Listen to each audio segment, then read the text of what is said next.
This is episode 553. And today we're going to be talking about how to live up to your full potential. You know, at some point in your life, someone probably made the statement that you have a lot of potential. I know I heard it, and actually I do see it in my clients a lot, and I remind them of that often. We all seem to have potential, but there's rarely anyone around who can tell us how to realize it, how to get into it. And so what good is potential if you're unable to capitalize on it? So we want to start to take a look at, you know, what is potential, what is your full potential, how to access it. And because potential is a funny thing, right? It can't be quantified, but that doesn't mean it can't be cultivated, because potential will be expressed in your results. And so although the potential itself can't be quantified, your results absolutely can. So I'm going to go over some tips that can help you reach your highest potential. And again, as in previous podcasts, these aren't the only ways. These are kind of like full potential 101. When you start to embrace these, you'll see changes in your results, and you'll realize that, hey, there is more in me than I thought possible. So number one, keep your eyes open. We all miss countless opportunities to maximize our potential and better our lives. I mean, they're around us every single day. You know, we get stuck in the same mental routines and fail to see all the opportunities around us. You know, an open mind is crucial in reaching your full potential. You could call that an open mind. You could call it a growth mindset. You could just look at it as looking for opportunities. What happens is we have these beliefs, and they create filters, and we only allow into our awareness those things that match our beliefs. So if we believe we're not good at something or believe we can't do something, we're not going to see it as an opportunity. However, if we can start to really be mindful of our awareness, have visual acuity, and see things around us, we then can challenge those beliefs, step out of our limiting beliefs, and start to express ourselves in new opportunities. But this first comes with keeping our eyes open. We're not going to get new opportunities with the same limiting beliefs. So we kind of have to short circuit those limiting beliefs and then keep our eyes open for opportunities that we can express our potential in. Work on your strengths.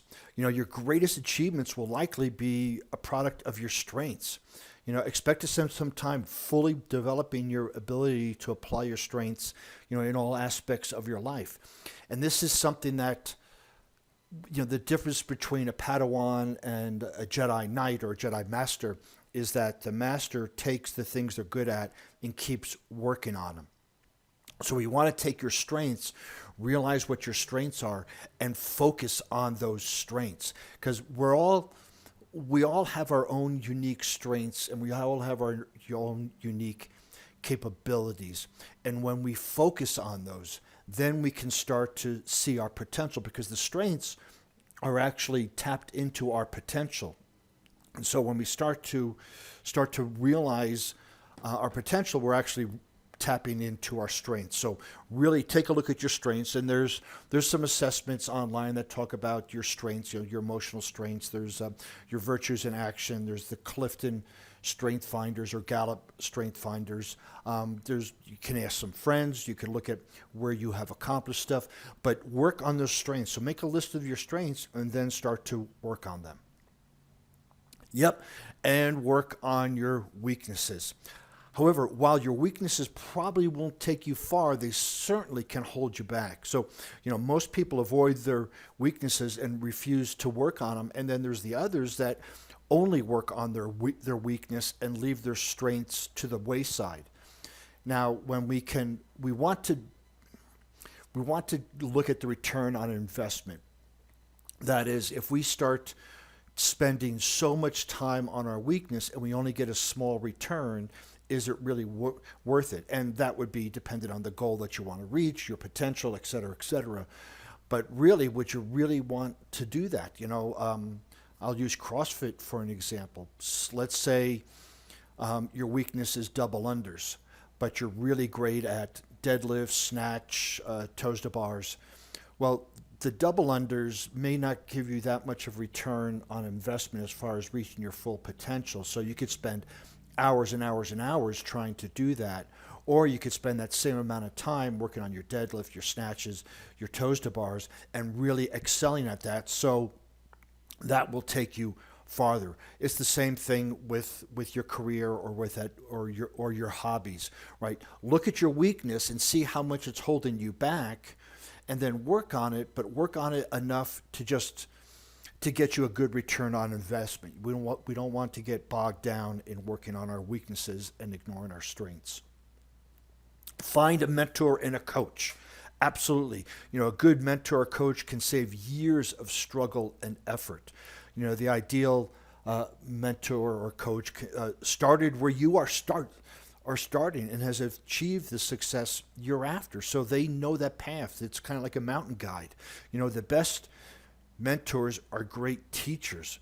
However, at some point they have great skills, but they aren't great coaches also. So mentors and coaches, I think as I've developed into a coach, a mentor, a teacher.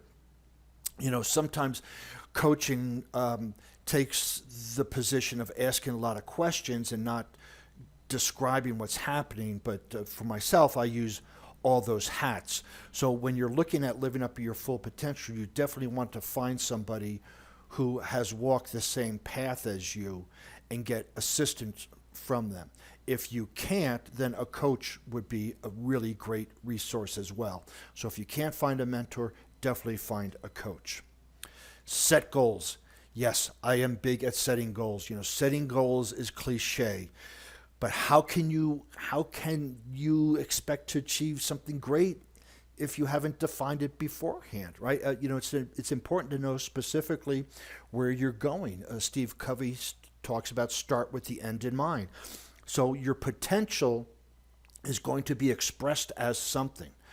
And often, and I think I've said this many times, is our goals. When we set goals, it's not so much the achievement of it, but who do we have to become to reach that goal? So yes, it's wonderful to reach the goal, but we have to grow into it. If it's something that you have done already, it's just a checklist. Goals are really supposed to push you into growth, to realizing your potentials, right? So potential means you haven't tapped into it yet. So it's sitting there. And the goals will help you take the action necessary to tap into your potential to achieve that goal. And again, if it's something that you've already accomplished, I don't look at it as a goal. I look at it as just a to-do list. Be assertive, right? Have you ever noticed that assertive people are the ones that tend to get what they want? Not aggressive. Aggressive has kind of an underlying anger in it, but assertive. Being passive is rarely an effective strategy. So you want to be willing to ask for what you want. Countless people have failed to get what they want simply due to the fear of asking for it. And you can almost look at this as having a sense of urgency. When we have a sense of urgency, we will tend to go after what we want. But being assertive is not the same as being aggressive, right? Being assertive is asking for what you want, doing what you want, obviously without harm and demoralizing other people. But a lot of individuals, a lot of clients that come to me have improved being assertive after coaching. And as they're being assertive, they have gotten what they want. A friend of mine once said that a closed mouth never gets fed, right? So if you don't tell people you're hungry, you're not going to get fed. So you need to let people know. You need to let your boss know, hey, I think I'd like a raise. You need to let other folks know, hey, I want to do this. I want to go here, whatever that might be. But being assertive will help you reach your potential, right? And as you do anything is how you do everything. And being assertive in one aspect of your life will definitely carry over to the other parts of your life. Step outside the norm. The greatest achievers frequently upset a lot of people. Think about how hostile everyone was when it was suggested the world was round or the earth revolved around the sun instead of other ways. You can think of this as stepping outside. I forgot which, I don't know if it was Brian Tracy, but a individual such as that said, observe the masses and do the opposite. So that's stepping out of the norm. And when you step out of the norm, be prepared to get tomatoes thrown at you. Be prepared to get some criticism because you're not following the norm. Now, here's the tricky thing is so many people think they're not following the norm that they are part of another norm. So step outside, look at what you really want to do. Look at how the potential is there. Look at what you want to accomplish and step outside the norm of achieving it. When we, again, observe the masses and do the opposite. This, in a sense, is stepping outside your comfort zone. The norm stays in the comfort zone. I call it a complacent zone. But stepping outside your complacent zone will help you reach that, because if you stay within it, it means that everything you've done before, and these goals help you step outside that. So observe the masses, do the opposite, step outside the norm. Focus on doing instead of thinking. Oh my gosh, most people learn, think, and plan way too much.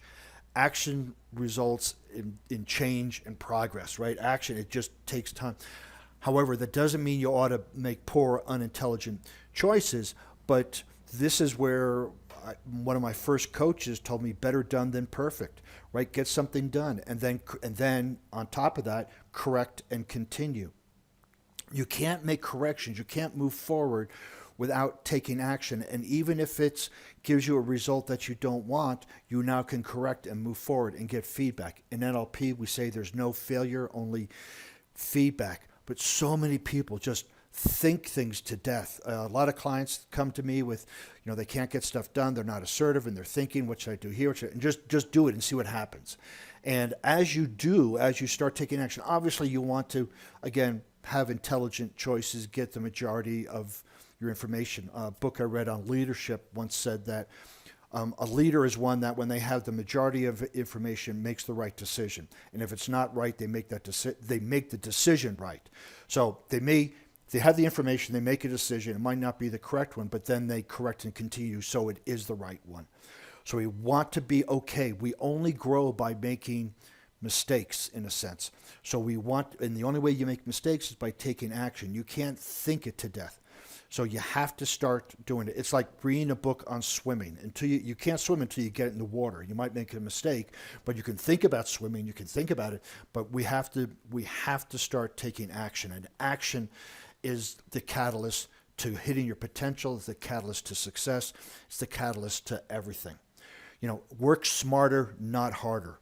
Working hard on things that don't matter won't help you reach your highest potential, right?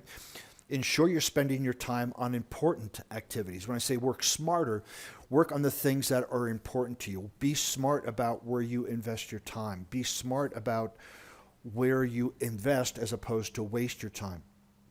This is important in work and in life. Again, a lot of my clients come to me with kind of they call it a time management issue, but we phrase it, and it's a self-management issue, and they're putting hard effort into things that don't matter. And so when we look at where the most important things do a prioritized list, then we can start to work smarter and not harder. So it's doubtful that anyone comes close to reaching their full potential, sadly enough, but all of us can do much, much more than what we're currently doing. Decide to become the best possible version of yourself. And that means you shoot for excellence, you shoot for perfection, and you achieve excellence, right? Find a mentor or a coach and make an intelligent plan on what to do, your action steps. Work the plan to the best of your ability. You can live up to that potential everyone is talking about. You can go into it. You can get closer to your potential if you follow these tidbits here today, as well as just taking that action.